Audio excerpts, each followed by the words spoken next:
Hello. তো আজকে day 17। সচরাচর আমি চশমা পরি না। আজকে পরলাম।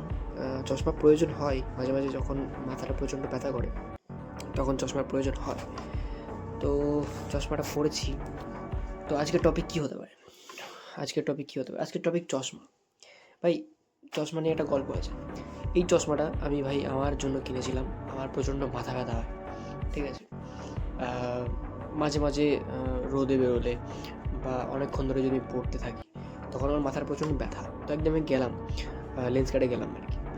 লেন্স কার্টে গিয়ে আই টেস্ট হয় ওদের ফ্রিতে, ঠিক আছে?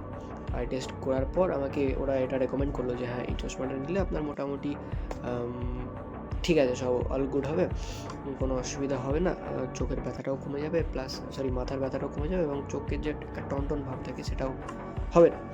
তো আমি নিলাম, এই চশমাটা নিলাম, তার সঙ্গে একটা সানগ্লাসও নিয়েছিলাম, একটা অফার ছিল, যাই হোক। তো তারপর থেকে এই চশমাটা পরে আমি বেরোতে পারি। কেন?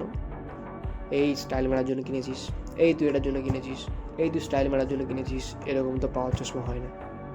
আরে ভাই, মাথা খারাপ করে দেয়। তো আমি আমার সমস্যার জন্য কিনেছিলাম, বাট সমস্যা সমাধান করতে আমি মানে এটা ইউজ করতে পারি না। তো লুকিয়ে লুকিয়ে আমি যখন পড়তে বসি তখনই আমি পড়তে হয়। এই যে আমার রোদের জন্য মাথা ব্যথা করে বা যে কোনো কারণে যদি মাথা ব্যথা করে আমি পড়তে পারি না। এই বন্ধুরা তো চাটেই, সঙ্গে পাশের বাড়ির কাকিমারাও বলে, কী করছিস, কী চশমা পরছিস, হ্যাঁ স্টাইল মারছিস, এই মারছিস, এই আর কি। চলো আজকের জন্য